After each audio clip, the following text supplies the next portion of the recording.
feel like King James.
Like King James.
Sounds like it is straight from the motherfucking cassette. I hate when you get to a point in your career where people feel like they got you figured out and there's no more surprises. I like people to press play on my stuff and still be surprised.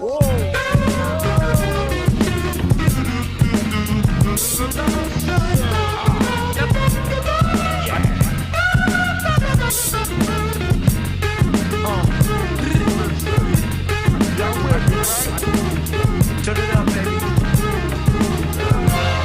No introduction necessary, yo. Hey, yo.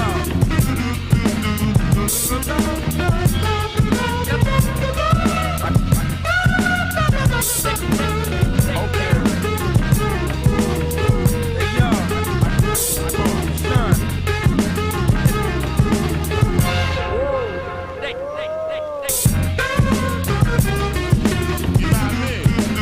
Son.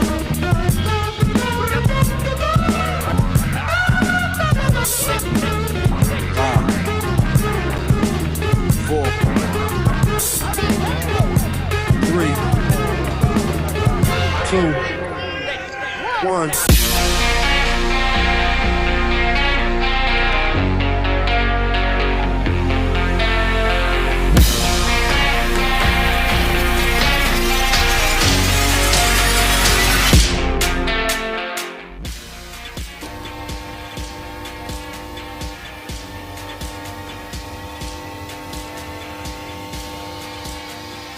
Boys, what's going on? Dustin with two T's here once again. Welcome to the Dusttin Bowerman Show.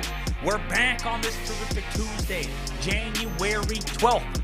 Week 2 of the Dusttin Bowerman Show. We're here on the second day of the week, and we're here to rate your gamer setups. We'll do that in just a little bit here today, but I have more important news.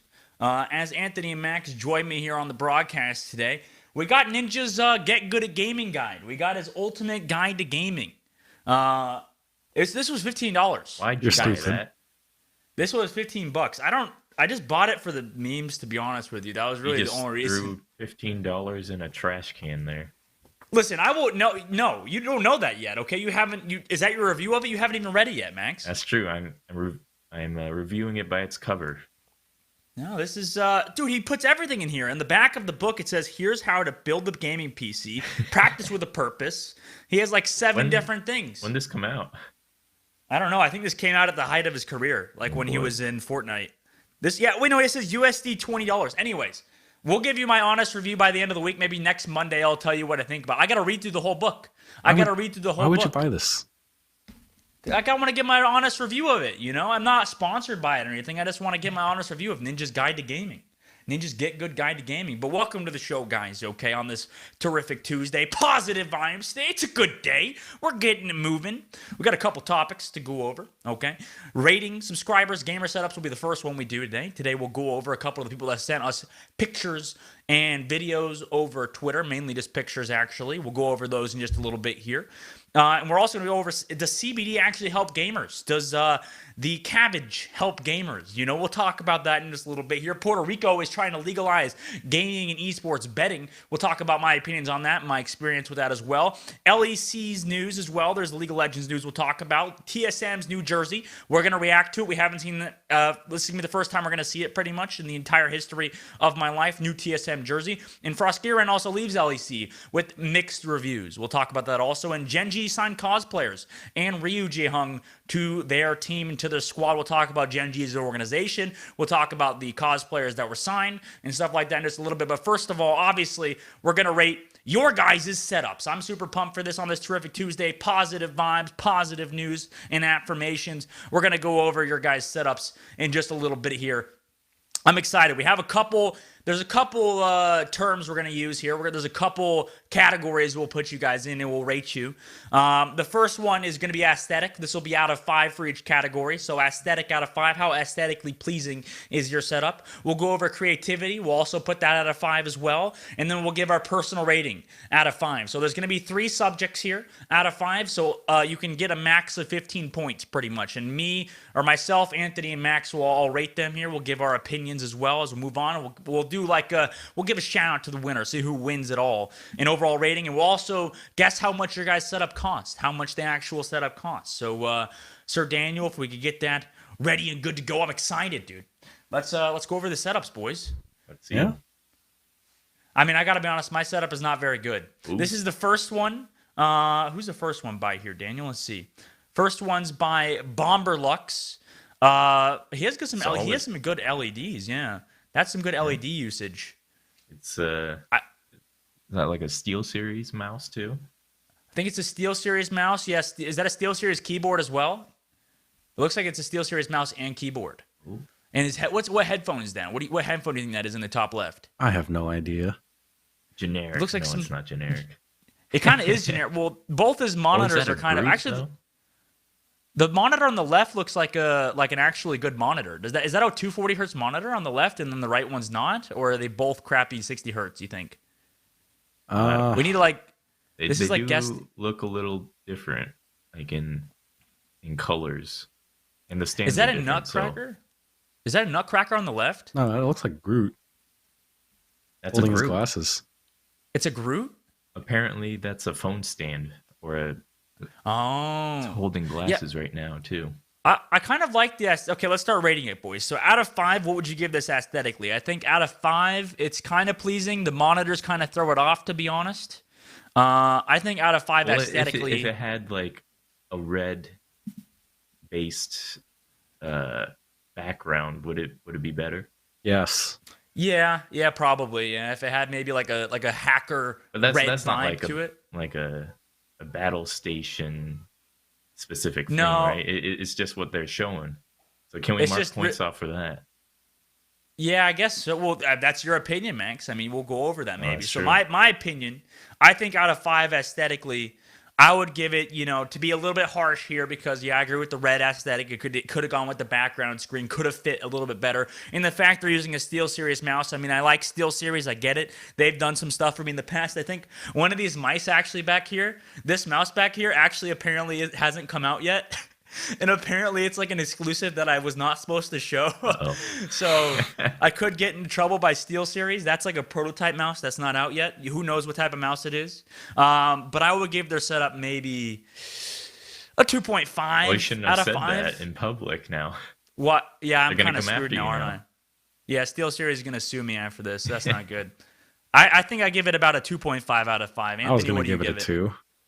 Give it a 2, Max? Aesthetic? That's a 3. That's a 3? Wow, you're being generous. The RGBs are impressive.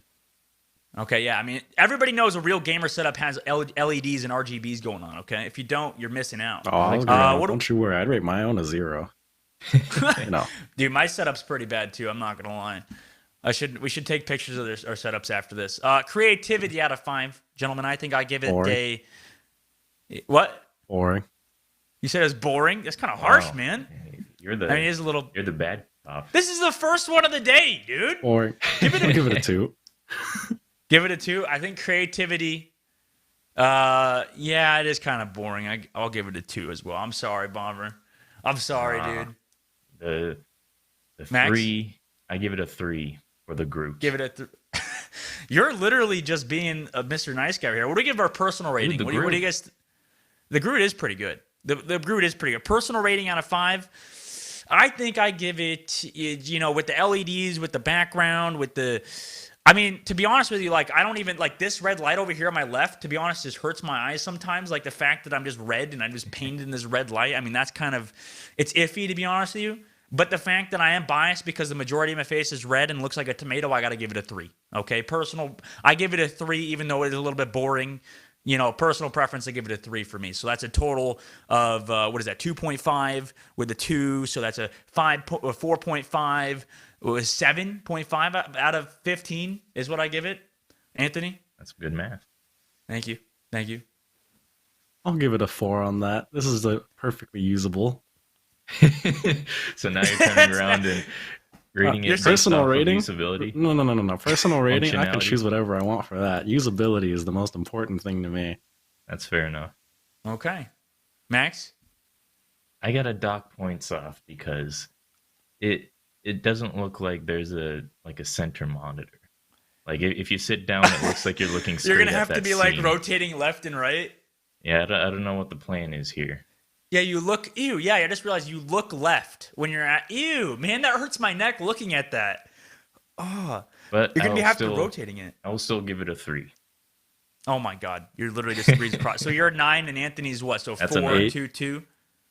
You're an 8? So mine was 7.5. Anthony was 8. And then Max is a 9. So sorry, Bomber. And that's a 9 out of 10. But I mean, that's not bad. No, that's better than mine. So Yeah, that's not bad so far. All right, we'll go to the next one. Bomber, thank you for submitting that, bro. That was a solid setup. The LEDs really made it gamer vibes. You know what I'm saying? Really got the setup going. He can also share it if he wants. He can have I two wish he people showed on. what that poster was on top. Oh yeah, that would have been a good point. I think somebody also had a Dogman jersey later that we could check out as well. But we're gonna check out. Points. Yeah, you could have got extra points if you have my jersey. I mean, if you put that in frame, give that a +1 or +2. You know what I'm saying?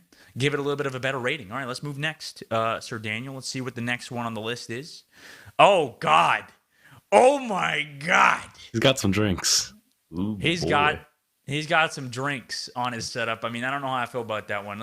I'll move over so you can see. I mean, my personal rating is going to be high. Wait a He's second. got some drinks. Oh, he's got a Boston Uprising Where's the mouse pad? cap. Yeah, where is the mouse pad? Oh my God, he doesn't have a mouse pad. He doesn't have a mouse pad. Daring hard. What are you doing? How do you not have a fucking mouse pad, dude? Where the fuck's your mouse pad at? How is could he you doing? call yourself a gamer? What are you doing not having a mouse pad, bro? Yeah, you're not a gamer. What do you... Man, Oh did he my move his God. computer for the shot so he couldn't see what's inside? I think so, yeah. I think we couldn't see what's inside his. It's probably super dusty. Maybe he's embarrassed. Maybe he's embarrassed all the dust coming out of it. He's browsing Twitter. Okay, I respect it. Actually, I don't respect it, to be honest with you. Browsing Twitter is a terrible decision, to be honest, especially. He has a Switch, though. I have a Switch as well, so that a real gamer moment there. The booze, though, I don't really know if I promote alcoholism. It boosts my aesthetic score for it. Yeah, Anthony's going to give it a 5 out of 5 probably because of that. The Uprising hat, I mean, to be honest, Uprising's logo is a little bit lame, to be honest with you. Not a big fan of it. Although that mouse is actually pretty good. What is that, a G903, I think? Oh, that's a 502. 502, my bad. Same thing I'm using. Yeah, it's actually not a bad mouse. I mean, it's pretty comfortable, right? Yeah. I mean, the only downside is... It's yeah, heavy, and the only downside it's not... it's heavy, and then it's also not ambidextrous, right? Yeah. It's for right-handers only, But and I think one of our staff is at lefty. Oh, there is? Yeah. What keyboard is that, though? Can you guys tell what keyboard that is? Nope. I can't tell. It's at least not a 60% keyless. I'm a big 60% keyless guy. I love having no arrow keys and stuff. It's just personally. a regular old 10 keyless. I think that's a Logitech. I don't know what. Is that the Is that the G? No. I don't think. Is that the G Pro keyboard? No, that's not the G Pro, I think. Anyway. Yeah, because we should be going a little faster to keep up on time. All right. Yeah, aesthetically, I think I give it a... What do you guys give it out of 5? Bro, the alcohol? Personally, I'll give it a 4. just because of the alcohol? And the creative. And the personal. It's going up because of the alcohol. Oh my god, this guy's biased as fuck, dude. We have an alcoholic on our show. That's not good. I gotta make it lower than the last guy, so 2.5. 2.5. I think I give it... Yeah, I mean, to be honest, what throws me off there is his webcam. He's got one of those old, C950. I don't know what the actual name of the webcam is. I think you had the webcam, Max. Yeah. You had, the shitty Logitech webcam. Yeah, and it was 4x3. And it shot, at 15 frames. It's so bad. Just because of the webcam alone and the fact that he doesn't have a mouse pad, dude. That's just so fucked. I mean, I got to give it aesthetics. I think aesthetically, I give it a 2 as well. What's that wire that goes all the way up to the ceiling?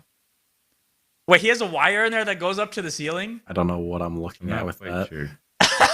What is that? What is that? But in the end, God. This reminds me of my desk. What is the poster in his background? I see Custa, by the way. What is the poster behind Custa? Jake Carter?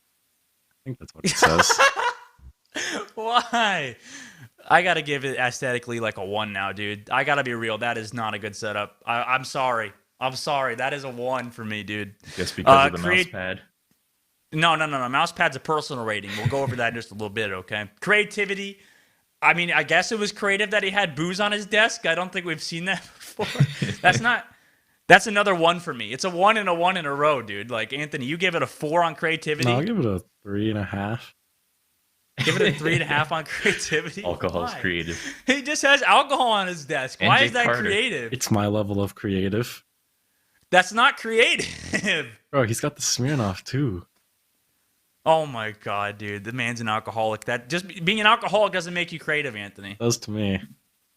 Max, creativity? It's a 2. God. 2? Okay, personal rating, 1. I give it a 0. This motherfucker didn't have a mouse pad. He didn't have a goddamn mouse pad, bro. I give it a 0. Yeah, that's a 1 for me. There's no fucking mouse pad. Yeah, I gotta agree. Okay, so mine's a 2 score overall. Anthony, what was yours? 8.5. 8.5. Max? I think mine's 5.5. 5.5. Okay, terrible fucking setup. Well, let's see Awful the next setup. one. Next setup. Yours was so bad, bro. I'm sorry. I know that was the first response, by the way, to our tweet. Oh, this one's kind of clean, though. Gluba Dubs. What's up, dude? I mean, I'm not a Star Wars fan, but, at least it's got a theme to it, right? Yeah, look at the computer in the back. It's on the 8th Star Wars, where it's the Red Room. Yeah. Reminds me of that. That's pretty cool. Yeah, everything's kind of matching up here. The mouse pad's red. The monitors are red. The LEDs are red. Even his computer's kind of red. And I think that's a Corsair headset, if I'm not mistaken, which aren't terrible headsets. It's not bad.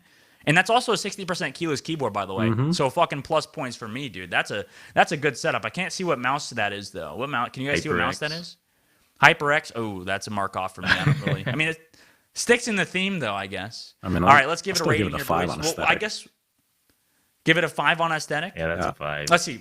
We'll go through. We'll make it a little bit simple here, okay? So I'm going to go first, okay? I give aesthetically this setup out of 5. I have to give it a 4. It's pretty fucking good, pretty clean. Maybe, 4. Creativity, because they're going for Star Wars theme, I think that's pretty creative.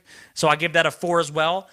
Personal rating, I give it like a 2, though, because you're using a freaking maybe 3. I'll give it a 3, because you're using the HyperX mouse. But to be honest, I'm not a big Star Wars guy. So what is that for me? That's a 4, so 8, and then a 2. That's 11 out of 15. Not bad. Best one yet. I was going to give Anthony, it a what do you give it? 5.43. 5.43. That's a 5.44 to me. All right. So what's out of 10, guys? I do the math for me. Make it easy. 13. 13, Anthony. What do you give it out of 15? That 13 is the highest It's one for 12. you, too. Yeah. 12. good. Highest one for all of us so far. Pretty good. Pretty good. All right, let's go to the next one. Let's check out the next setup here. Give it a go. Oh, wait a minute. Oh, this is a Wait a minute. This is a room. This is a cave.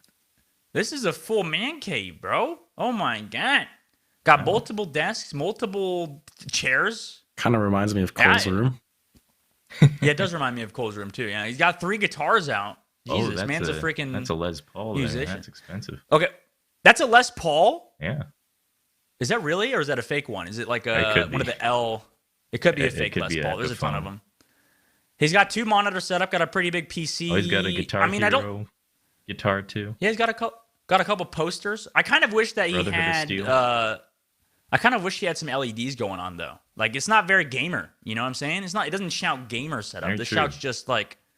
This shouts normie to me. You know what I'm saying? Normie. Yeah, he's got a 60% keyless though, so that's a plus. That's a plus. All right, I give this one, aesthetically out of 5. I have to give it, because of the lighting, because of the flag and stuff like that, I have to give it maybe a 3. I don't like it that much. I think it's a little cluttered, to be honest with you. I think the guitars are kind of a nice touch. I mean, I have one too over here off of the screen, but I give it a 3. Creativity, not extremely creative, to be honest with you, so I give it a 2. And then personal rating, because of guitars and stuff like that, 60% keyless gives it a plus. So I give it a 3. So what did I give it here? A 3, a 2, and a 3. So that's a 8 for me. Dustin's a bit Give it slow an 8. on math. But yeah, that's an 8. Yeah, I'm a little bit slow. All right, Anthony, what do you give it? 3, 2, 2.5, 7.5. 7.5. Okay, so it's mid-table range. It's normal. I think this is it's like a 4.35 for me. What the? Why do you give it a 5? This sounds like a pretty nice room to hang out in. You got guitars, you got a nice streamer setup, you got like nice speakers there, so everyone can enjoy music or gaming and whatnot. Got a nice Fallout flag. It's great. Yeah. All right. And- Well, I mean, I respect it. There's like fake flowers on the end on that right side there. You're a big flake flower guy, huh? I like real flowers, but fake is good enough. You want to water those every day? So what is that out of 15? What are you giving that? Shoot. 12. 12. Okay, so it doesn't beat the last one. All right, we'll go to the next one. We'll keep it moving here. We got to keep it moving. Go fast before we can keep it going for the rest of the show. This one's kind of interesting. I thought this he has fucking like what are those Kleenexes holding up his monitor? Not a fan. Oh my! Not a fan. Of that. Not a fan. Oh no, that's not stable. Bro, He's got what the two- hell is happening? Is this a dorm room? I think it's a dorm room. Well, yeah. I guess you wouldn't put stickers on your dorm desk. No, and he's got also the speakers on the left side. He's using a Razer Ultimate, so that's like a plus, I suppose. Those are pretty solid mice. And a G305, I use that one as well. Yeah, I don't know. Yeah, like There's a punched hole apparently. Punched out a hole for the left cable. Oh my god! Yeah, look at that. There's there's marks in the bottom left of the monitor you can see. Oh, I see. I'm So it really- looks like on the top there's like a shelf for the desk, so they couldn't use the normal stand. Oh my god! They had to lower it down. Oh, that's it. That's genius. I'm really digging the activate Windows thing I'm seeing. You know here. what? It didn't activate. Windows. toured Cyberpunk. Actually, who knows? Maybe they didn't. It's torrented Cyberpunk. I feel this guy. This Are you guy's sure real it's not full just budget, an isn't he? image? Okay, we gotta rate this so we don't spend too much time talking about it. Aesthetically, this is a 0. This is so bad. This is so bad aesthetically. I'm sorry. Aesthetically, that's a 0. Creativity, though, with the Kleenexes, with the fact that they took the standoff, with the torrenting Windows, that's a 5 out of 5. That's a good creative setup, to be honest with you. Personal rating, though, I give that a 0 as well. Why do you have 2 mice on your fucking mouse pad, dude? I like the keyboard you have. That's like the most expensive part. The keyboard is probably the most expensive thing, and keyboard is like the least needed thing for any like setup. I give it a 5 total. That's terrible. I'm sorry. The creative, though, Anthony, what do you give it? I was gonna give it a 132. So a 5. Oh wait, that's a 6. 6. Okay, 6 out of 15. So not great so far, Max. This is a 142. It was 7. 142. It's creative. Okay, so Yeah, it reminds me. so far of, you've been the highest. Yeah, my gaming setup in my dorm room. Yeah. Okay, so it got some Yeah. nostalgia factor. Yeah. All right, we'll go to the next one. How many have we got? We've gone through like 4 of these already, I think, right? So far, number 2 has been, or is it number 2 or 3? I think number 3 has been the best one so far. The Star Wars setup, right? I don't remember which one that was. Star Wars setup, I'm pretty sure has been the best. Oh, wait a minute. Wait a minute. This is probably the cleanest. Where's the LEDs at, though? Where the damn LEDs Does he at? need LEDs? No. Look, Yes. They're in the Look computer, at- but you... look at the RAM. Yeah. That's some good money. That in just that means RAM. they... 4 Yeah, sticks. that's good money. What do you need 4 But you- sticks for? I mean, when they do... Also, when they get the LED RAM, that means they overpaid. Also, that Corsair water cooler, by the way, that's also overpriced as shit. Don't buy fucking water coolers. Buy just the H60 or whatever it's called, the actual CPU fan that costs like $60 and does like twice the power of one of these shitty ass water coolers, bro. Fucking hell. I don't know what you're talking about. Yeah, I don't know what you're talking No, about. but- those are Dustin. great.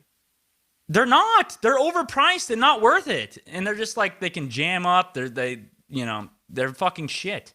All right, what do you give I don't know. Create aesthetically, the computer's pretty good. It's pretty good. The Atlanta Rain sign is bonus. Aesthetically, I got to give it a 4. That's pretty solid. I mean, I wish he had LEDs in his room. Creativity, though, is also pretty good. The way he hung up his posters and stuff like that was kind of cool. The paintings, creativity, I give it a 4. I think the LEDs were kind of nice as well. You know, the double 2 monitor setup. It's centered. Wait, he has 2 computers, right? Isn't that a second computer? One's probably a work He's got- computer. Okay, I like this setup. He's got the elbow desk. I have an elbow. That's also a 4 creativity wise and personal rating. I like it as well. So another 4 for me, to be honest. So that's a 12 out of fucking 15. Not bad. Not bad. Yeah, it's 4 Anthony? for me too. Yeah, aesthetic, I'll give it a 3. 3. But creativity, it's a 4. Okay. But that personal Okay, rating's a pretty good. 5. It's got a Lee case. It's got a So is that RTX another 12? 3080. EVGA's knows where it's at. Oh man. Wait, he's got a 3080? Yeah, RTX 3080. All right, fuck this guy. Fuck this guy. No, fuck this guy. This guy can go suck a dick. I don't even have a 3080 myself. No, fuck this guy. Okay, no, I'm just kidding. 12. So what do you give it a 12? Max is also 12? Yeah. All right, pretty good stuff. Pretty good good. setup, man. Not bad at all. Clamp for that, man. You know, Star Wars setup is probably better though, to be honest. Still number 1. Oh, okay. We got leaks. Okay, we're on this one. We're on that one. SWAD. SWAD's is set up. Double speakers with computer. Well, this guy's an audio, isn't he, Max? That is pretty good. That's pretty don't wireless. even use What mouse is headphones. that? No, he does have headphones. Look, bottom right. You can see. I think that's a Oh, yeah, HyperX look at headphone. that. What? Wow. He's got a wireless One of controller. those. This is LEDs, purple LEDs in the back. This is pretty good aesthetic, dude. Ooh, yeah. There's a He's sub got- on the ground. He's got sound foam. Look, what's behind his monitor? Is that sound foam? I don't know. I don't know. I think What that's could that sound foam. be? That adds the aesthetic, though. I'm pretty sure some of those boxes are pretty expensive. Nice computer setup, no dust. This is pretty good. The wood on the desk is pretty clean too. Yeah, nice background photo as well on his computer. All right, we gotta run through these pretty quick here. So aesthetically, I give that a 4.5. Creativity, I like all the audio stuff in there, to be honest. I'm a big audio guy as well, so maybe 4.5 as well. And then I think personal rating, I don't know if I would have speakers, to be honest with you. That's not really my shtick. I think I'm more of a headphone guy. Maybe I would if I was alone in a house, and I could just blast all the, stuff over the speakers, if you know what I'm saying. I'll give it a 4, so that's 13 for me. No, wait, 13 point. Oh shit, I can't do math. Wait, would that be a 14? I think. I'm proud of you, Dustin. Wait a minute. Dustin does math. That's a 13. Yeah, that's a 13 right there. Max, Anthony, what do you guys give it? I like 4, the 4, aesthetic. 5. Yeah, That's I'll a good give aesthetic. I'll give it a 4.44. 4.44, so another 12. Yeah. I give it 13. Give it a 13. Okay, Yeah. pretty good. Not Audio's bad. Not bad. impressive. Is that a winner so far? That's a winner for me, I think, so far. That's number 1 in my book so far. Yeah. Pretty good. We'll go through one more, Daniel, and I think we'll call it after this, and then we'll move on to the actual news, the actual information, okay? This last one by Volcor. Oh, this so many musicians. I just realized we have a lot of musicians. He's got the Audio Technica. What headphones are those? Can you tell? Are those the Bayer Dynamic ones? I think so. I think so. And I think 990s? is that another SteelSeries mouse? The keyboard's pretty good. That's another 60% keyless. I like the setup though, but I don't really like the looks like a 10 keyboard being keyless. next to it. This is just Is this in an attic or something? I think it is in an attic. Yeah, it's like right next to the staircase. He doesn't have much to work with, to be honest. I think aesthetically, I don't like his chair. Do you see that? Where his ass has been? Where his or her I think ass? that's just a shadow. That's just a cushion. Oh, that's a cushion.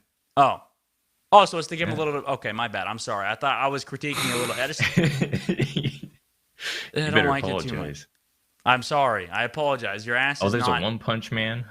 Where's the One Oh, Punch that looks Man like he's sitting on the Focusrite. Oh. Wait, is he? Yeah. Oh, man. Yeah, not bad, actually. Audio Not interface bad. there. That's pretty good. Not bad. I mean, I don't guy's like a the carpet, musician. though. The carpet's kind of ugly. I think aesthetically, I got to give that like a 2, bro. I got to be real. I don't mean to be too harsh here, but, that's not my style. I'm not a big musician guy, okay? Creativity-wise, I mean, yeah, it's more of like a somebody in a studio, it's like a producer, like an EDC kind of guy set up. I mean, maybe a 2 as well. I gotta be 2 all across the boards. I'm sorry. Another creative rating is a 2 for me. Personal rating is a 2 for me. So that's what I got a 6. Yeah, I got a 6 out of 15. I'm sorry, it just wasn't that good in my opinion. Anthony, what do you give it? Visual, probably a 3. Creative, I'll give it a 4. Now that personal rating varies depending on whether that tablet's for OSU or for drawing. We'll say If it's for drawing, I'll OSU. give it a 3. If it's for OSU, I'm giving it a 5. What? So you give it a Wow. 12 just because of that? Yes. Holy shit. Oh my God. Max? I'm giving it a 3.44. 3.44? Yeah. So 11. what is that? 11. Okay. 11 out of 15. So I think the Star Wars guy won for you guys, but I think for me, the subwoofer guy won. The guy with the speakers. Not bad. Pretty good. Hey, thank you for your submissions, boys. Good stuff. That was pretty Good good. stuff. Oh, wow. And look at these stats. Tolberto on top of it, dude. Tolberto on top Wow. of it.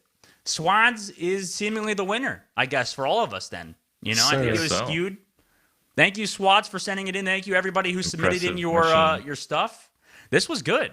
I'd like to This sit was pretty there. good. I would like to. Is the desk too? That looks like a pretty high costing desk. All right, It's guys. pretty nice.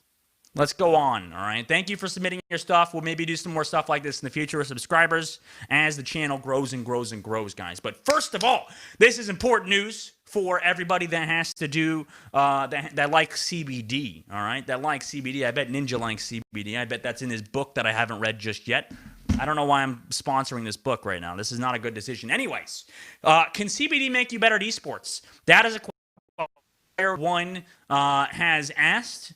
Oh, as my internet fucks me up a little bit here, I apologize in advance. They put cool question if CBD can help you in esports. Now, I don't know how true that is. I don't know if it actually can impact your esports performance, if it actually helps you entirely. Now, I don't entirely think it does, to be honest. Like, people say that it mentally relaxes you, right? It keeps you calm, it keeps you relaxed, it keeps you in the moment. But at the same time, I don't really know if that helps gamers as a whole play professionally. You know what I'm saying? I think overall, I think the general population can get help from it. And I think people can, get help. I've heard stories about like a golfer that took, I don't know if he took CBD, but I know he would do cabbage or THC before golf games. But he couldn't play professionally because the golfing organization, the anti-doping agency or whatever, said that you couldn't smoke weed before games and stuff like that. Or sorry, do cabbage before games. And Max, this was a terrible decision to call weed cabbage, dude. I'm sorry. That was your idea. It was not my. We need another term so we don't get demonetized on YouTube. But basically, they said that it can help with pains and anxiety and calm down your brain. But like, do you think that being a little bit like isn't it kind of like being intoxicated? Like, it's similar to drinking, like, before, like, a game. Like, why would you want to do that? Like, wouldn't you do, like, a substance that's more controlled, like caffeine, that would kind of, heighten your game senses and stuff like that? I'm not really too familiar with what CBD does, but obviously THC will not make your gaming better. You just, like, chill out and relax there and not focus on the game. But what if people have... Huh? Like, don't you want to be like hyperactive and super focused? Is that what CBD does?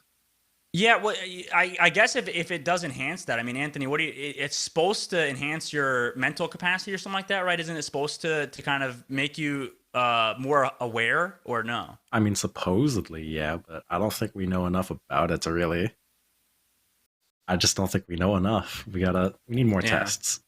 Test it on yourself. Yeah, we need more tests on CBDs. No, don't test it on me. I'm good. You know what I'm saying? I'm staying away from the CBD. I did actually get CBD oil a while ago. CBD MD stuff. I'm not sponsored by them or anything like that, but I got some of their stuff to like help with sleep aid and stuff like that. But I don't really need sleep aid stuff anyway, so it was kind of like didn't really help me or do anything.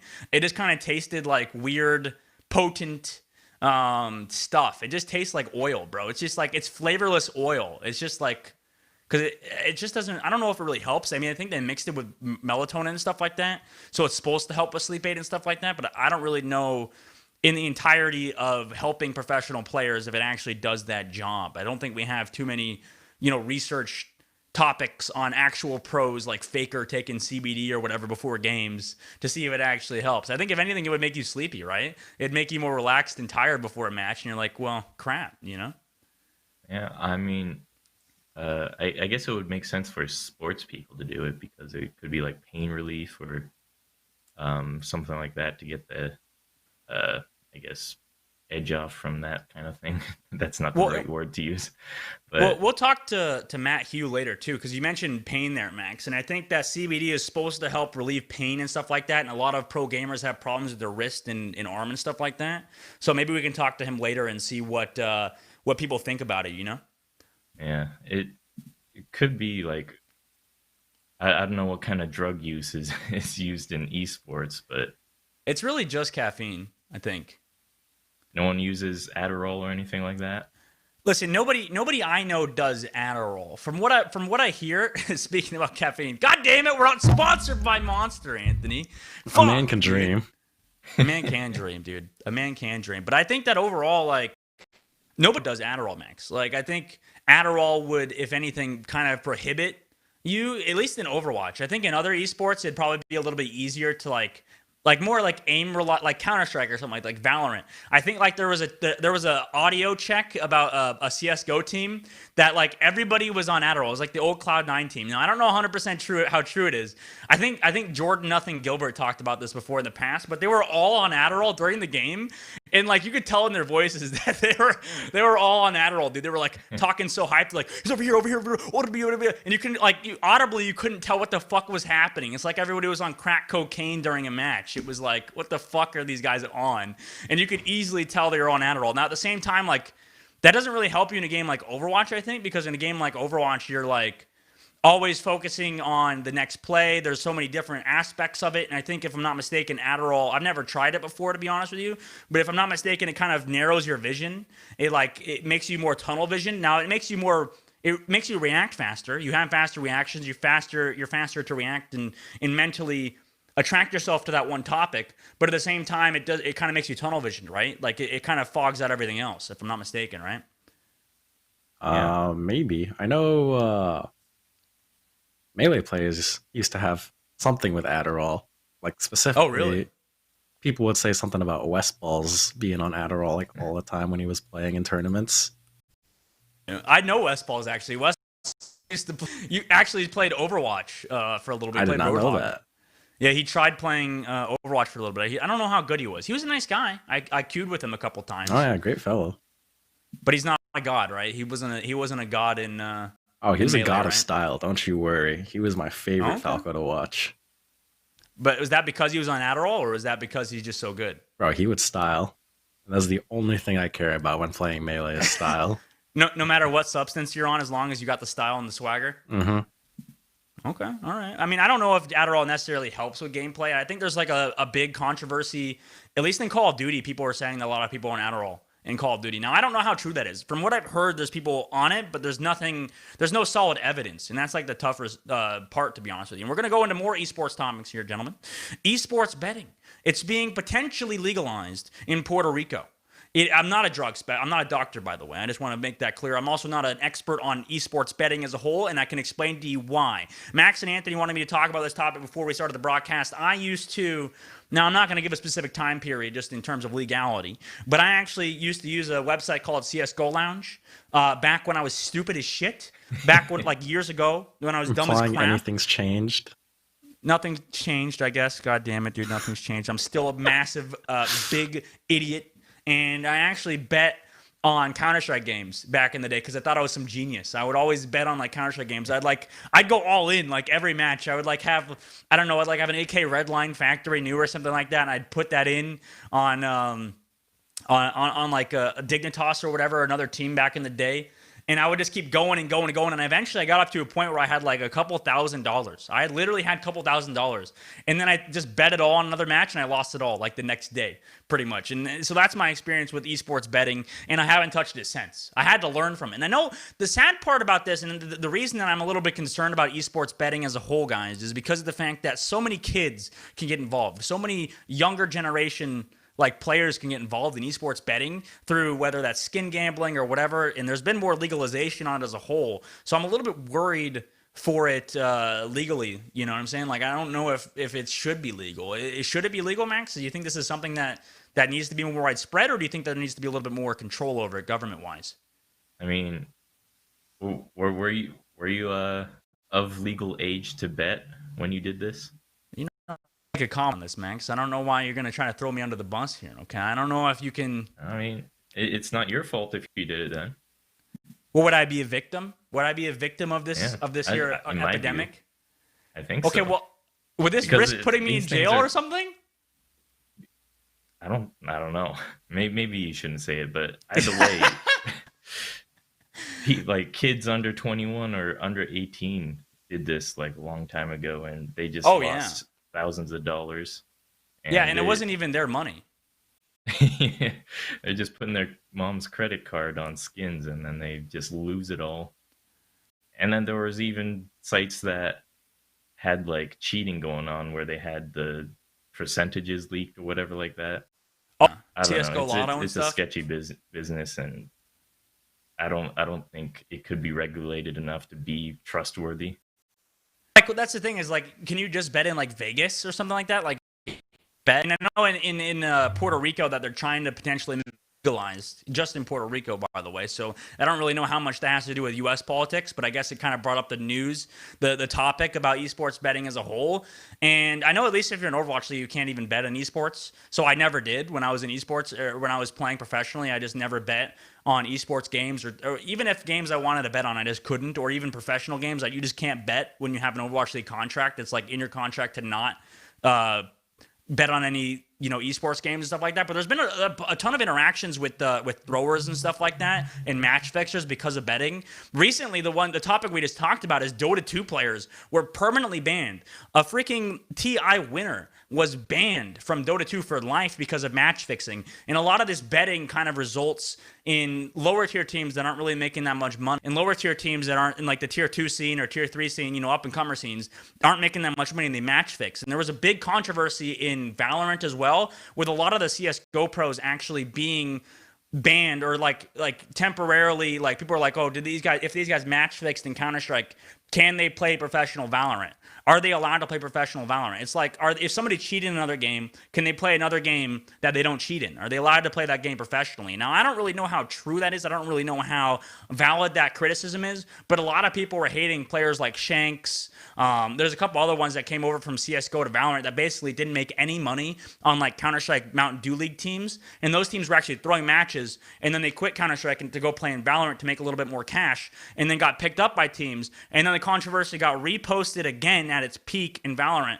And then they're like pretty much being kicked off teams and stuff like that. And I don't really know how I feel about that. Like, do you think that somebody should be held punishment-wise from one game to another? I know my ex-teammate, I keep bringing it up, but Baby Bay actually cheated in a Counter-Strike match. He cheated in the Counter-Strike match and then came over to Overwatch to play professionally. And he did it. He did it for multiple years. He had a lot of criticism about the past, But when you're young and dumb and you're just having fun or whatever as a kid, should that be punished for you later for like going into different career paths, or should you just be banned from competing in esports overall? I mean, in the case of Overwatch, it sounds not really to point at Baby Bay, but at anyone. If you throw matches, you should probably just like get rid of that avenue, I guess. Like just get rid of betting, and then there wouldn't be any instances of that. I mean, that's like you're saying, like get rid of get rid of marijuana because people have gotten into car accidents while high on marijuana or something like that. You know what I'm saying? Like that's kind of like that relation. I guess that's true, and there's probably no way to completely get rid of betting in that case. Yeah. I guess also, why like we talked about before, how esports doesn't really, we don't know if esports is making the money that they show, and it's actually like a bad investment. Maybe this betting artificially increases the value of esports in general and brings more money to it that it doesn't have. Yeah, I guess it does. I guess it does add to the value of it overall. And I mean, betting is a whole, at least in America and in other countries, has been like a pretty heavily debated topic too, right? Because at least in Arizona, I think we don't have we have a lot of heavy betting laws, like anti-betting laws in Arizona, and we can't actually go and bet on sports games or esports games or whatever. But you're allowed in Vegas and New Jersey. Go to Vegas for that. We gotta go to Vegas. I think it was legalized in a lot of states besides Arizona, right? I think it was like betting on sports was legalized in other states, but I don't know if it's necessarily a good thing that you have all this betting going on and that you have, potentially kids betting on games and stuff like that. That kind of is where you draw the line, where kids should be betting on games or can be betting on games potentially, even if they aren't legally 100% doing it correct. The fact that the avenue exists, I kind of agree with you on that aspect, where it kind of incentivizes like betting and stuff like that. And I think companies like Valve have kind of put a hammer down on that kind of stuff, and I think it's a good thing that they did, because I mean, although and I did bet on CSGO Lounge back in the day, that was highly entertaining and so much fun. A fucking massive dopamine high, dude. You get a massive dopamine high betting on those games. You just lost it all. I know. I And then still I called lost you it an all. idiot back in the day regarding that too. Hey man, listen, then- I was really It was like multiple times you were positive, but you still didn't cash out. Yeah, that's what happens. You get invested, bro. You get invested over and over again. You keep going and in and in and in, and then eventually it crashes. That's why I learned, you know what I'm saying? That's why you bet all in twice and then you leave. You know what I'm saying? That's my strategy. That's the Dusttin Bowerman strategy. Bet all in twice and leave. This is I a like horrible that. All right, strategy. no, that's a good strategy. Try it out next time you go to Vegas. Okay, next time I go to Vegas, I'm gonna bring $200 and I'm gonna go all in on the roulette table or whatever, on the ball where it spins around or whatever table, and I'm gonna go in all in on green twice, and it's gonna work. All right. It's going to work. Leave you there. We're going to react to the new TSM jersey, okay? I haven't seen this until just now. I'm looking at it on our document here. I think it actually looks pretty solid, okay? TSM has a new jersey. There's some League of Legends news we'll go into overall. They have a new jersey sponsored by Cadillac, and I don't really know how I feel about car companies sponsoring TSM and sponsoring esport organizations. I think, if I'm not mistaken, Cloud9 has been sponsored by a car company as well. There's been a couple others. Astralis, I think, is sponsored. Is it by Mercedes or something? I could be wrong. I think there's a couple car companies I need to look up and get a little bit more researched on as well. But there's a couple ones invested in esports. And now the thing is this a good idea? I mean, I'm looking at the jersey here. It looks kind of all right. It looks a little bit nice. They're using a bunch of triangles and stuff like that. Now, I don't really know how I feel about that. They have Legions. They have all their sponsors and stuff like that. They have the Cadillac sponsor. But look at all these triangles, man. Are they like, what are they going for? Is this like a desert look almost? It kind of looks Arizonian. Oh, it's just a nice aesthetic, I guess. It's different from just a plain orange jersey that people had before. It reminds me of like Champion Series, the soccer league in the UK. It reminds me of those jerseys. Pretty nice. Yeah, I liked it. Yeah. Oh, it's pretty good? Oh, sorry. We're having technical difficulties right now, gentlemen. My camera apparently blacked out. Max and Anthony, take it away for the rest of this TSM thing. What do you mean? What do you mean? What do you mean? It's got nice There you go. There we go. triangles. We're back. Dude, listen, my internet's freaking out on me, I guess, man. This is a terrible day already based on my internet alone. But, I mean, to be honest with you, I don't really mind it. It's like not – I just don't like it. I just don't like it. I got to be real. Who watches esports for the jerseys anyway? Yeah, I mean, like, overall, they're not really watching it for the jerseys. They're watching it for the play itself and not just for the jerseys or whatever. But, I mean, at the same time, you know, you want fashionable stuff that people are going to wear. You want people to wear your jerseys, right? You want people to wear your merch. And that's where teams like 100 Thieves and stuff like that have come in and have been pretty massive, is because of the fact that they wear all this stuff. I mean, I think TSM's best thing that they released, best merch they released, was actually the varsity jacket, if you remember that. It's the one that looks like it's just like a varsity jacket that you would in high school. That one was clean. I remember one of my friends in high school had that. Was it Nathan? I don't want to leak his full name. But he had the TSM varsity jacket, and it actually looked pretty clean. I liked it. It was nice. That's probably the best merch they've done, and I wish more people would do that, like, varsity jacket look. It kind of gives a nice aesthetic. And especially TSM's, because it's just black and white. Like, it's super easy to make it look clean and look good, right? But they haven't really done crazy stuff since then. And, I mean, to be honest with you, I don't like their jersey. I just don't. From LEC is, by the way, since we're talking about League of Legends, we'll keep it going, keep it moving.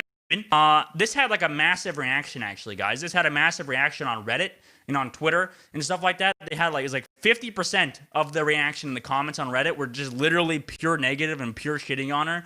And like half the other ones were like positive. So I can't really tell what the whole scenario exactly, like, it was. Oscar was very negative towards Reddit and towards that side of, like, towards the League of Legends community on Reddit, and that attracted a bunch of people getting mad at her back, basically. And it kind of like brings up the point, like, should you call out Reddit? Should you be angry at an entire platform when it's not involving everybody in the platform? When you're just targeting the people that criticize you and just targeting the people that are upset at you, is that really a good decision? Is that actually something that you should do? Like, I don't really know if it's a good idea, like, totally ostracizing or just like hating all over an entire group of people. Like, is that necessarily a good idea, especially over a social media platform? It's one of the major social media platforms where people go to just to talk shit, to just have fun and relax or whatever. And when you target that platform, when you antagonize it and really make the enemy, then they see themselves as that, and they see you as a target that they just want to keep going after. And it seems like with her being released from LEC, or when her leaving LEC, and she just absolutely keeps going ham on Reddit and keeps shitting on Reddit over and over again. And it seems like for her, she's like some of the newer generation of casters and players and stuff like that are reading these social medias, that have grown up, you know, being fans in the first place, and then eventually they become somebody in the spot. They become in that region of news, and it becomes a negative thing for them because they're so used to seeing all these other people shit on other people, and then they become in the spotlight, and then they're the ones shit on, and then they react in a kind of in a bad manner almost, and people don't like that. People are kind of hating on her for being in that mood and being in that mindset, and I don't know.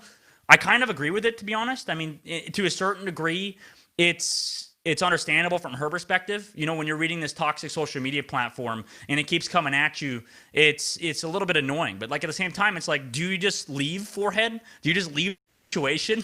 Just take yourself out of the situation? Like, I know you guys have much experience on this scenario, but what do you guys think? What would you do if you were in her position? Would you just ignore the platform going there containment?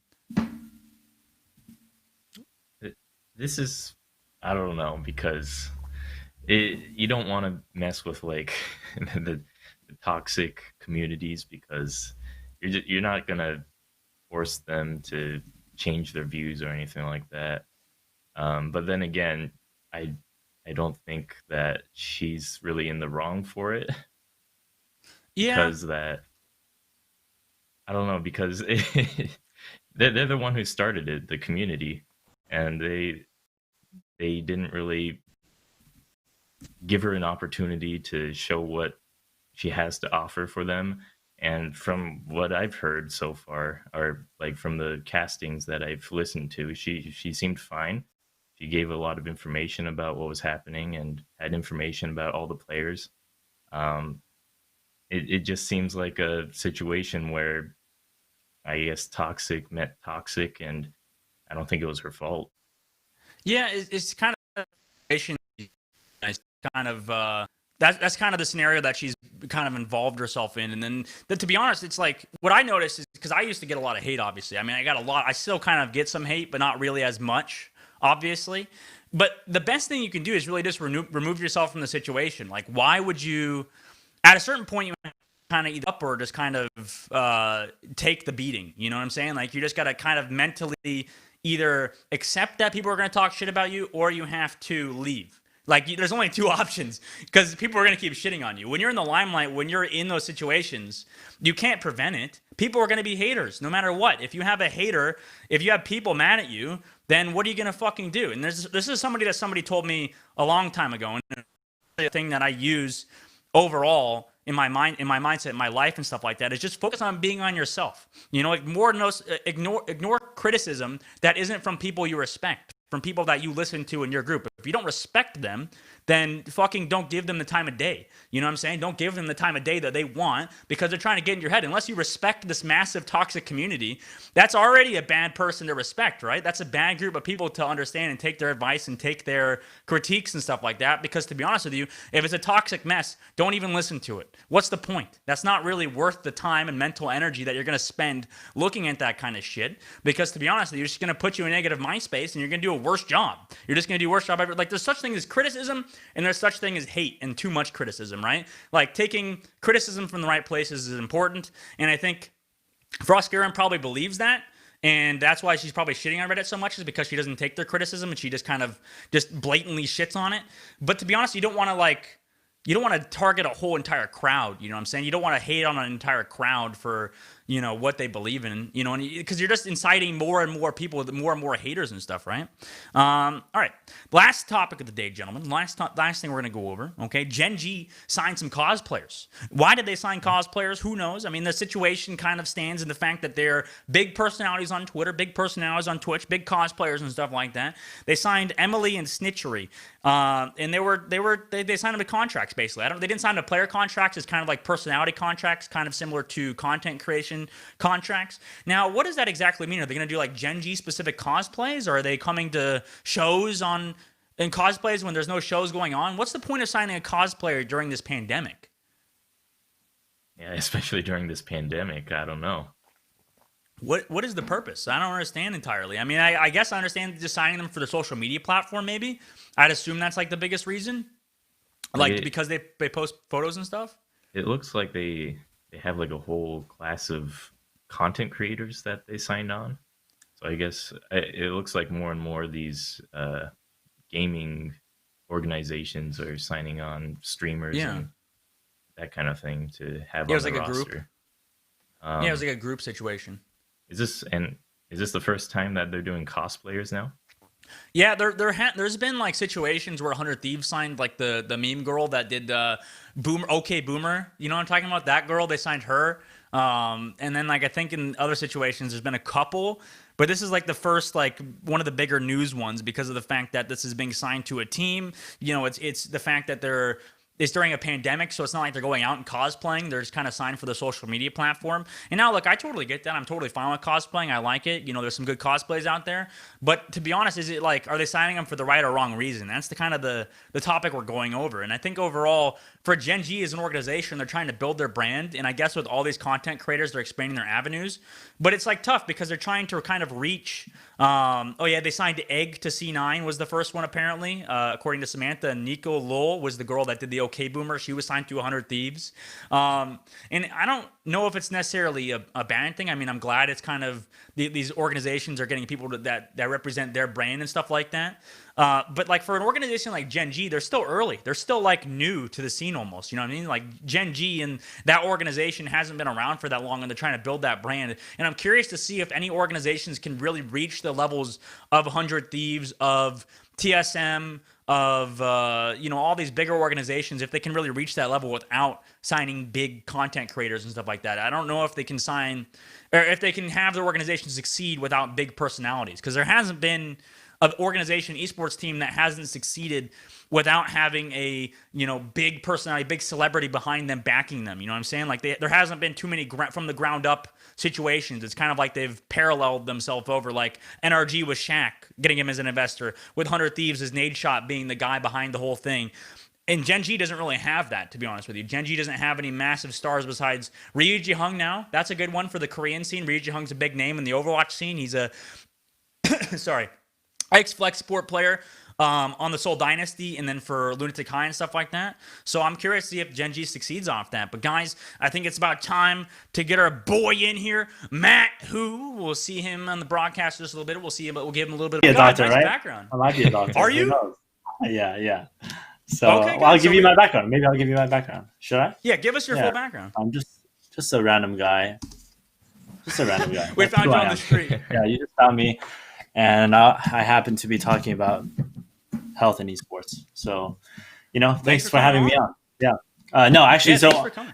so my real background, I have a doctorate in physical therapy. I'm an orthopedic clinical specialist. I also have a strength and conditioning specialist. I have just alphabet after my name, but basically, I help players be healthy and be more mindful about their performance. And I've been working the past 6 years now, which is crazy to say, in the professional scene. So working with all these different esports titles, from Overwatch to League to Smash to Dota to CSGO, hoping to work a little bit in Valorant. But yeah, I've really had the chance to see a lot in the back end with regards to the infrastructure of wellness and performance. And I think it still actually has a long way to go, but that's sort of my big background of what I've done. And I have 1HP, which is sort of my own little company where we work with teams and we work with the community to just help everyone understand a little more about health and wellness. Well, yeah, and you said, I know I read on your page on your guys' website here that you guys said basically, or you talked about how in the past it was kind of your hobby mixing with like your actual profession, right? Like that's how you got into it. How did you even start this organization? Did you just did an organization reach out to you to help them out, or did you kind of go out of your way to go reach out to CLG and Gladiators and stuff? Yeah, so my origin story is pretty much I had graduated physical therapy school, and literally throughout all of PT school. So my background as a gamer too, I love playing. I played competitively a little bit, not to the highest level, but I played CSGO competitively a little bit. And during all of physical therapy school, I would be the in-game leader, and we would have ESCA matches, we would have SEMO matches. Oh, man. And then afterwards, I graduated, I started working in an outpatient clinic, and I wanted to do something outside of just working in the orthopedic environment. So I first started by going into CrossFit, got my certification, created this sort of prehab-based program and assessment system that would help them identify injury risk. And once I stepped into the boxes, I was like, all right, these are not really my people. because I would go home every Yeah. day after work, literally hop on, and I would have smoke lineups ready to go do dry runs with my team. And then I was like, okay, well, I can actually combine these two. Like, I was following the professional esports scene throughout my entire life. And Yeah. when I decided to put two and two together, I started writing content. And then I went to IEM San Jose 2015. And How many people were there? What was like the stadium wise? Oh, Like it's how pretty, many it's people were pretty there? big. I mean, I'm not It's sure not the like actual Katowice capacity. big, right? Yeah. But It you know, was- all, but all, the, still all the not, big yeah. players were there. All the big teams were there. You know, and it's still this kind of culture where in live events, the managers, the players are still able to walk around, not really too guarded, which is great. You know, Oh, that's cool. I love Yeah. that culture.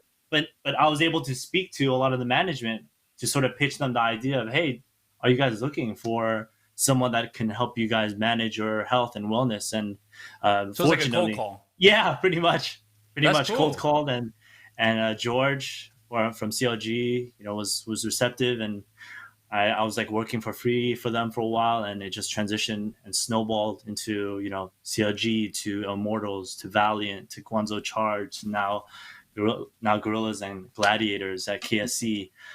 So it's just been this crazy ride, and it's been super fun. I just knowing that I was into esports, I had played competitively a little bit, and then being on the back end, trying to help them develop this better framework of approach is just like a dream come true. It's been awesome. Well, I mean, you know as well as me then, like esports is still in its like infancy. Like anything with health, anything with mental health, even with anything revolving around, you know, the professions and jobs that are kind of coming into esports. I mean, it's still in the beginning. We're still early on. And I had a quick question here because there's not many swole, I guess, professional players. I mean, there's not many also that are incredibly in top tier shape. Who do you think has the best physique out of every esports pro you've either known or have enjoyed? Who has the best physique? You think? That I've worked with, or just in general? Does any you could do both. Worked with or just in general, whose physique you actually like a lot. Can you? I mean, we can give you time I feel to like think it's about pretty it. obvious. I think that the CS:GO player Semphis is insane. Oh yeah, Corey, right? And so he's Yeah. huge. I mean, and there's quite a few. There's quite a few. You know, here and there, trickled professional esports players that are pretty into lifting, pretty into powerlifting. But yeah, it's a few of the many. But I guess in terms of who I worked with, I don't know. I mean, I don't think I've really met anyone when I started that was really just addicted to lifting already. I think the only one I can think of was a academy player for CLG, who I don't even know where he is now, but Omar. He was like a jungle player for CLG a while ago, and yeah, he was pretty into working out and was pretty fit when we worked together. But I would say maybe that guy.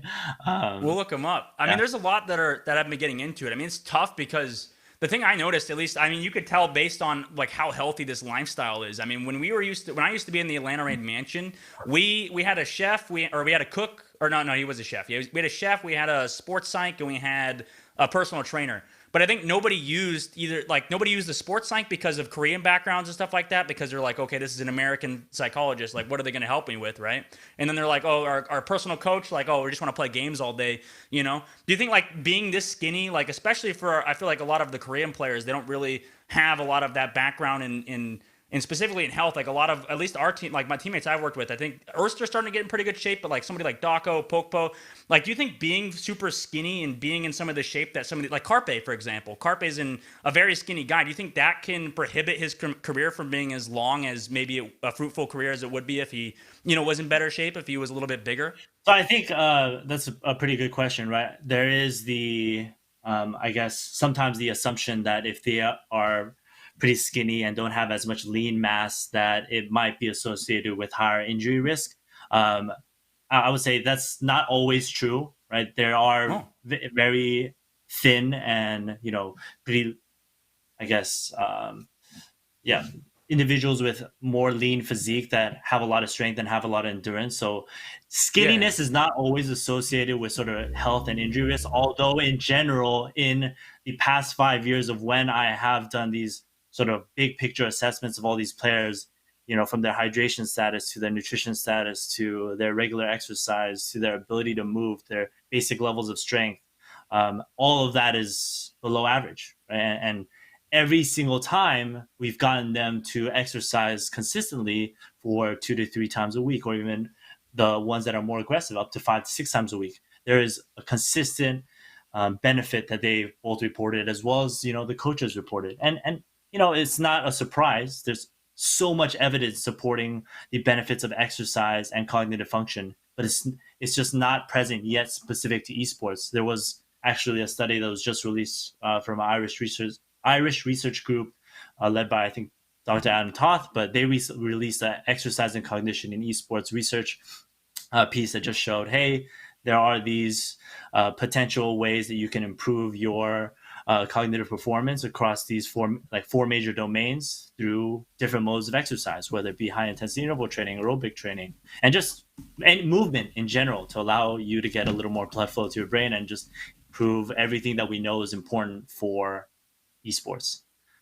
Yeah, well, because I know at least our head coach, Brad, I think we were talking about this before, head coach Steffi and stuff like that, was always talking about how there was those articles that you mentioned that would talk about how cognitive function from running or walking or whatever and stuff like that were generally improved after when people would do that, right? Like you said, but it's just not really practiced. Like that's the big thing, is it's not really practiced in the scene right now. In most esports, I mean, there's a couple of them. I know Team Liquid, if you pay attention to them as well in Counterstrike with Stewie, with the Liege, they were all getting pretty big. Like they were all getting pretty swole. Like I think they were working out before games. Do you think that well, for one, that you said it does improve cognitive function, but like, do you think that being sore or expending that energy, like just in a heavy lift session before a match, could impact the performance, or do you think it wouldn't? Yeah, it all has to do with the intensity of the workout, right? So depending on how intense it is, if you're having them do like deadlifts up until their max and you're just going to lead them to central fatigue, of course that's not going to be beneficial for their cognitive function.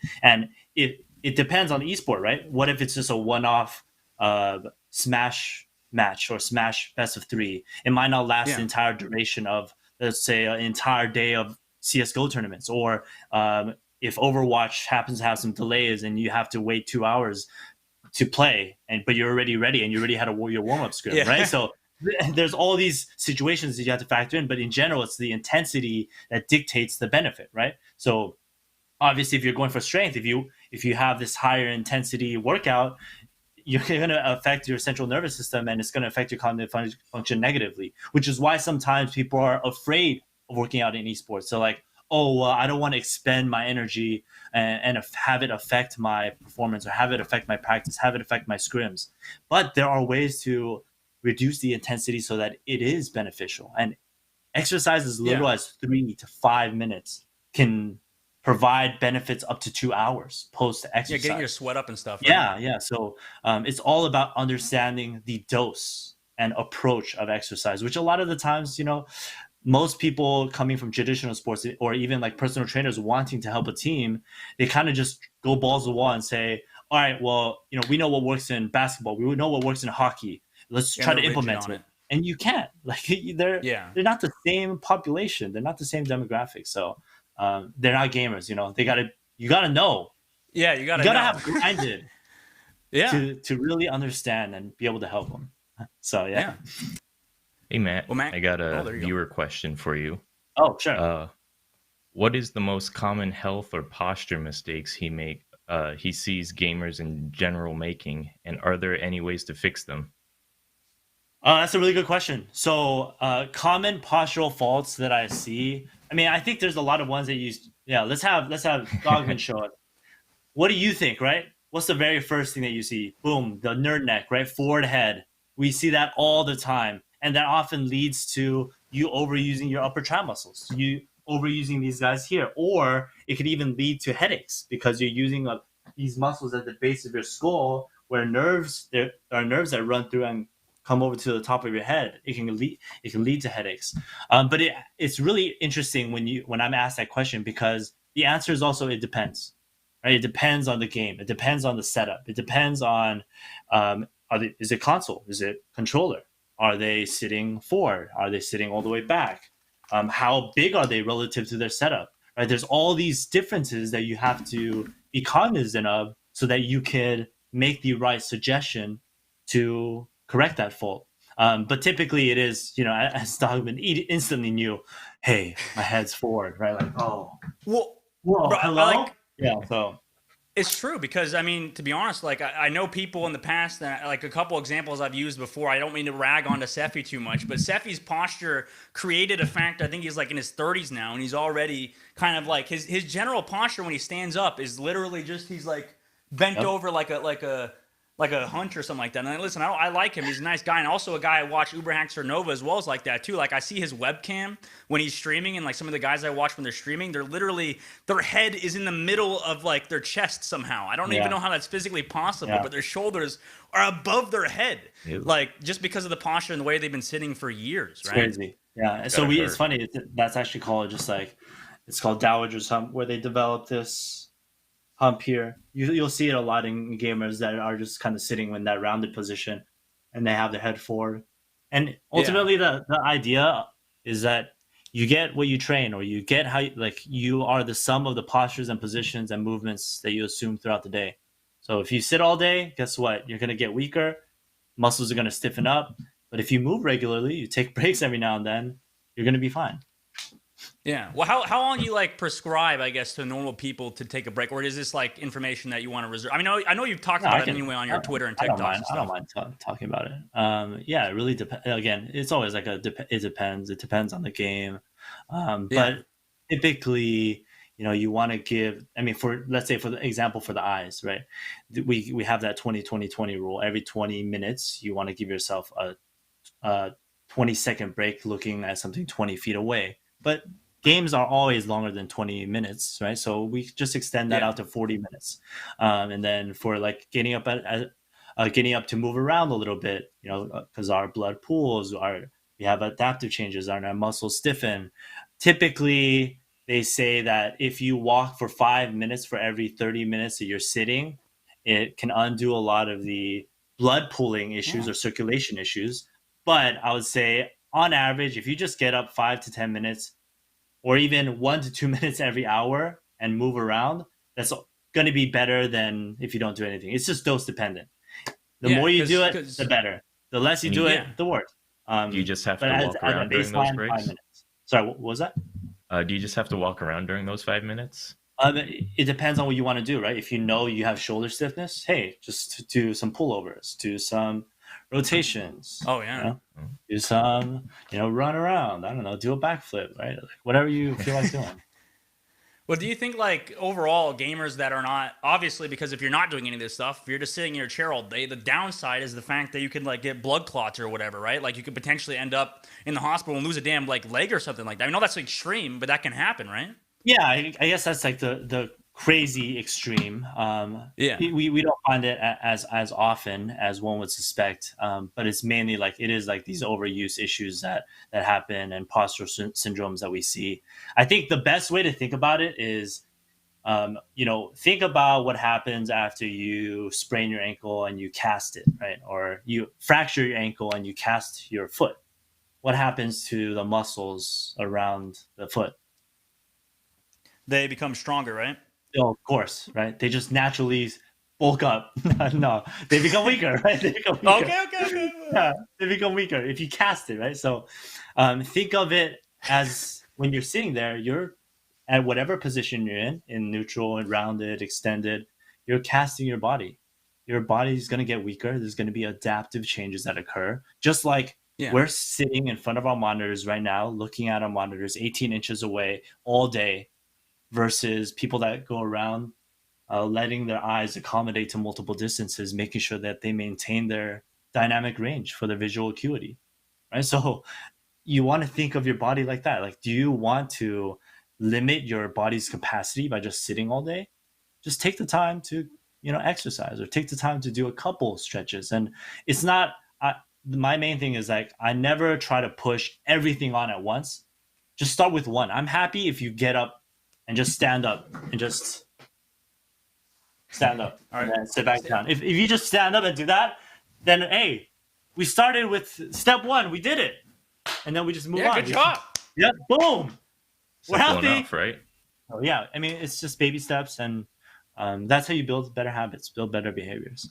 Well, because you said that, like, I mean, overall, like, the physical part of it's incredibly important as well, but isn't the nutritional part also pretty important? Because I know Anthony was talking about a guy who, when he was 12 years old or something like that, until he was 20. What was the age, Anthony, again? I mean, you might have seen the article. I don't remember the age actually, but it was like 8 or 10 years straight. The only thing he ate was like French fries and potato chips, and he eventually lost eyesight. Oh my God. Yeah. Yeah. Oh, yes. I mean, it makes sense. Don't right? eat potatoes and potato chips, right? Guys, food is a drug, right? Yeah. Everything that we put in our body is a signal to different parts of our body. Just think of it like that, right? If you want to feed your body shit, guess what your body's going to turn into? Gold, right? No, obviously something else. Right? It's not going to be great. So feed your body.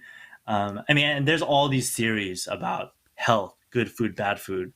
I mean, and we can talk a lot more about that. But in general, I would just say, like, you want to treat your body and make better decisions over time so that you don't end up, at 30, 35 and not being able to do what you want, right? Like, not being able to do what you enjoy. And you mentioned food being a drug. I mean, this is kind of on a similar tangent, a similar topic as well. I know we talked about this before when I was messaging you. I was like, what's like substance-wise, okay? Drugs and substances and stuff like that. Do you think there's actually any substances that can impact your performance in games in like a positive way, similar to, Adderall or the article that we saw recently on CBD? Is there anything that can actually impact you in a positive way, or do you think it's best for players to play naturally and stuff without caffeine and whatever? I think there's definitely, a lot of evidence behind caffeine. I mean, this is like one of the most studied drugs, and it has, clear cognitive benefits. And then L-theanine is another one that is very commonly used, found in green tea. But outside of that, I actually think that article on CBD is a terrible article. Yeah, it was pretty bad. It was terrible. The photo credit was just CBD for one of them. So, I mean, I do think there is, that growing field of nootropics, or however you want to pronounce it, where people are looking into substances that can allow you to improve your memory, allow you to improve your cognitive function, or your focus or attention. A lot of, obviously, that still needs to be studied, and I know that there are players that have experimented with a lot of that, but none of them are regulated because they're labeled as supplements. So outside of that, I know we talked a little bit about this before. If we just want to get into the discussion of like things like Adderall or modafinil or performance we can. enhancing drugs, I think that it is super like culture dependent, like esport title dependent. My experience has been it's more with some of the older cultures, like CSGO is probably going to be more likely than something like League or Fortnite. And you would think, hey, Fortnite, you need to crank, you need to have pretty high mechanical skill, but upon meeting them, even like caffeine, a lot of these esport titles, they take a lot less caffeine than you realize once you have a conversation with them, once you do an actual assessment and identify what they're taking.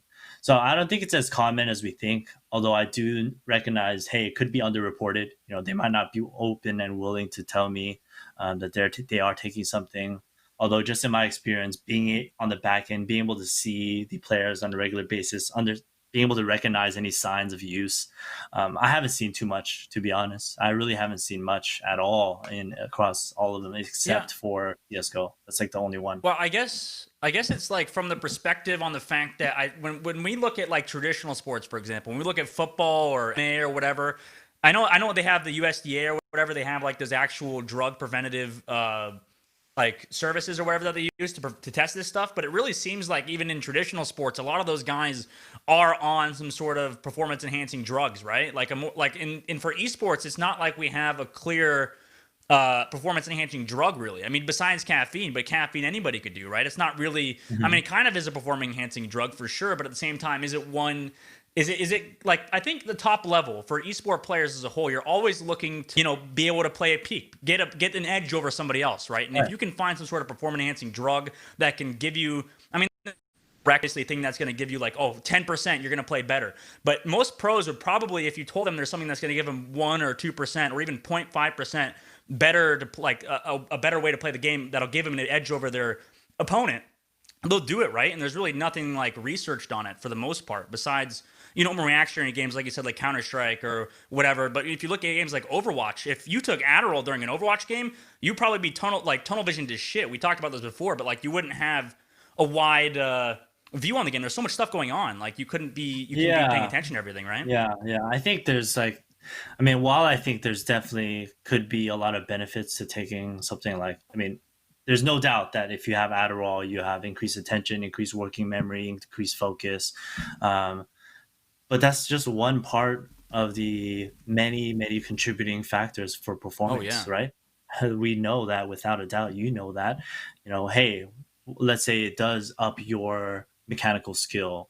Let's say it does maybe help you remember a little more about ult tracking. But, what if you are still operating on an existing framework of how you approach the game? So you're just going to operate at a higher level in that framework. You're going to be at 100% if you're a bad player. Yeah, you're going to be operating at 100% bad, right? Like, so it's not going to all of a sudden teach you something new about the game. You're not going to just all of a sudden figure out, I know how to position. I can get all the way through.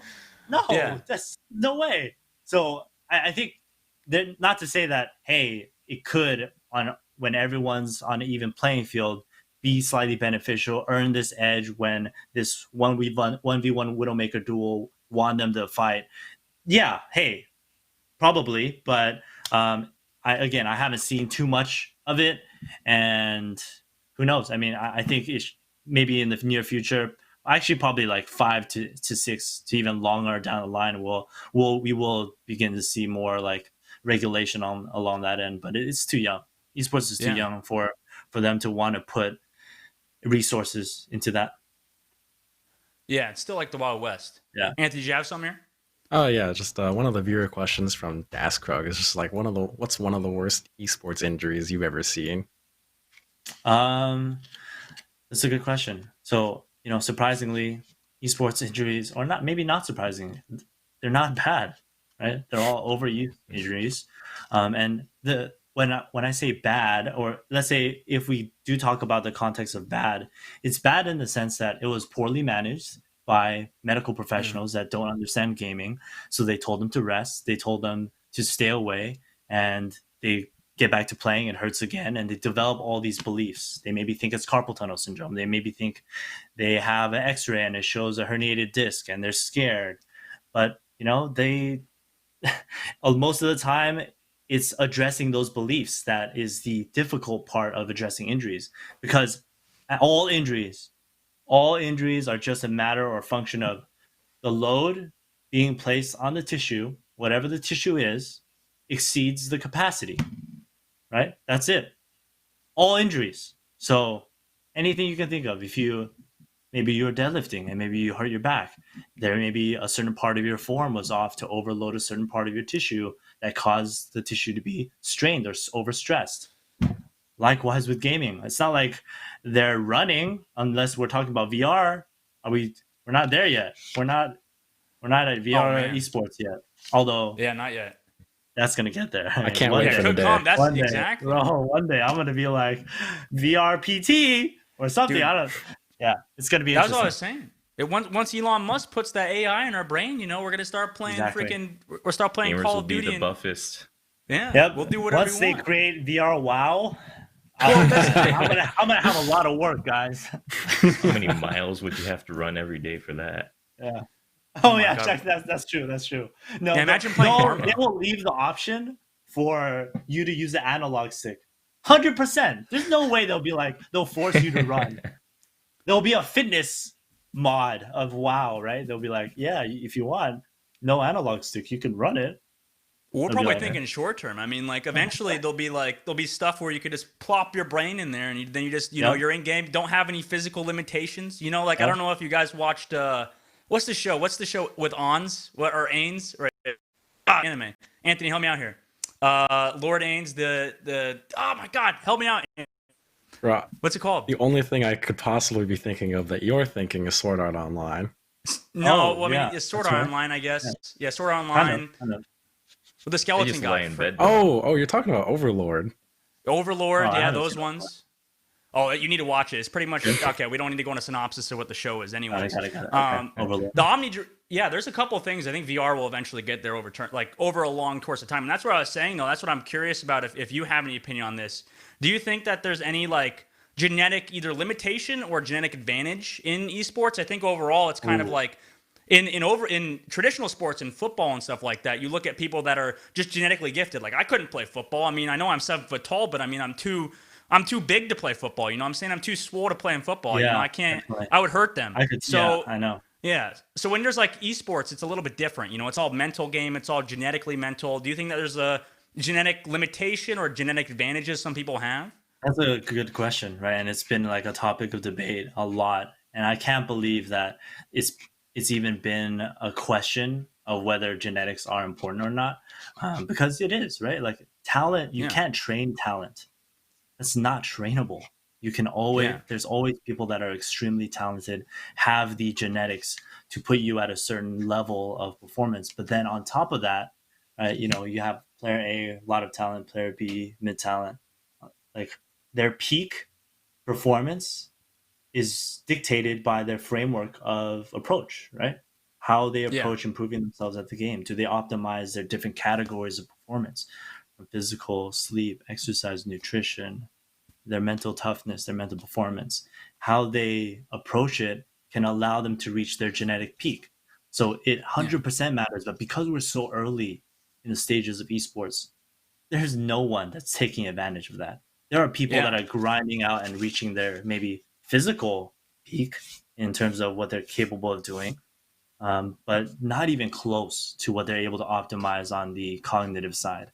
Not even close. Like I feel like there's so much untapped potential out there for players that are just super mindful of every part of their day, right? Like really getting enough sleep, really eating appropriately, exercising on a regular basis. Maybe there's like one or two, but then also have this really, you know, this crazy thirst of wanting to win, and then backing that up by not just grinding, you know, like being mindful about like water and stuff like that. I got one last quick question for you. Like in the show before, we talked about like standing desks and ergonomic mice and keyboards and stuff like that. Do you think esports should go that way? No, I'm just gonna say right now, I don't think they need to be standing. I mean, again, if they're going to be standing, they should be used. It should be a VR esport, or it's like a mobile esports. They stand, that's totally fine. But in general, there's just a little more base of support when you're sitting, and you just have a little better control. You know, you're closer. Your center of mass is a little closer to your mouse, to your keyboard, so you'll have better control there. I don't think it's necessary. I think ultimately the idea with the standing desk is just to get them moving, right? It's just the same idea as we mentioned before. Maybe altering the distribution of their postures and positions and movements to moving a little more, standing and sitting every now and then. But outside of that, I don't think you'll ever shift to that. And if it does, then you know, we'll all remember this conversation and they can hate on me, but I don't think that'll happen. I mean, the only purpose of like the standing desk that I use is like I hit the button, I go to standing, and I just like march in place for like 5 minutes and go right back to sitting. It's like that's good enough, right? For now. For now. Exactly. You just have a button, you press it, you feel really good about yourself. Yeah, I'm like, oh, look at that. I did something today. Yeah, you feel cool that you got this technology where you can raise your table and then you stand up and then go back down and you're like, all right, that's it. Yeah. I mean, I think there's definitely benefits like, hey, if you want a VOD review in standing, that's a great idea. And also like for maybe casters, I think it's a good idea to be standing. Oh yeah, you get into the I know energy more. they do. I know a lot do already, but I think it should be a standard. Well, it's generally a lot more fun as well when you cast, when you're standing and stuff like that. You can get a lot more into it. You get a lot more excited. Yeah, exactly. And it seems like when you sit, you're not really involved. And I mean, that was like my at least I talked about this the other day. Like my limitation, either genetically or whatever else in the past, how I was raised or something like that. Like I talked to my sports psych about this, my sports psychologist when we had one back on the Atlanta Reign in season 2. I was like, there's some times when I can't even get into it. You know what I'm saying? Like there's so many, like there I'd sit on my computer and I'd be on my mouse and my keyboard, and the monitor like in front of me was just invisible. Like it was just like not physically, obviously not invisible, but like cognitively, like mentally, I'm like, oh, I just see the crowd or whatever in front of me. So like, what do you think about that? Like, do you think that something like that is common, or do you think that's more of just me being an idiot? What, just like you're unable to focus sometimes, or like maybe being out of it? Yeah, I'd be out of it, or it's like not most of the time, but it was like part of it was like I just couldn't get into the moment. It was just like either too relaxed or whatever. I do think like being able to be conscious of your state and then changing it for the better, I guess is pretty common. In that a lot of people aren't aware of their ability to manage their state, or even are aware of that, right? Like. At least you were aware that you weren't able to focus and you were speaking with a sports psych. But I think, that's definitely very common, and there's always a bunch of underlying reasons why that might happen. It could be anything, and that's why you have to work through with that individual. Hey, well, you didn't eat for the past 2 days. I wonder why you're not. I wonder why you're not able to focus, or like, you only slept 2 hours. Okay. Maybe you should sleep more, right? It's like, hello. So there's a lot of these, like, a lot of the times it's almost as obvious as that. You have these conversation, and I'm not going to throw anyone on the bus, but like, let's say I was on Valiant and some guy had wrist pain, and he was like, "Oh yeah, I changed my sensitivity to 0.01," and I was like, "Okay, what do you? So do you think that makes you work harder?" He's like, Oh yeah. And he changed it back. He's like, "Oh yeah, my pain's gone." I was like, "Okay, hello, like what happens when you lower your sense?"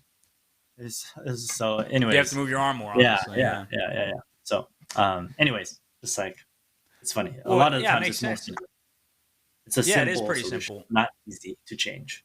No, not at all. And I mean, like, we're creatures of habit. So, like, generally, when you use a system, anyways, like, even if, for example, I've heard that like having a lower sense and being able to use your arm more instead of just your wrist or whatever is better. But is that true? Is it true to actually is lower or higher sense better for your arm, or does it depend on the individual? You think all this stuff is very individual based, right? It all is very individual based. But I would just say in general, right? The argument is that, okay, if you have higher sense, you use your wrist more, but there's more blood flow and circulation at your wrist and hand muscles, so there's faster recovery.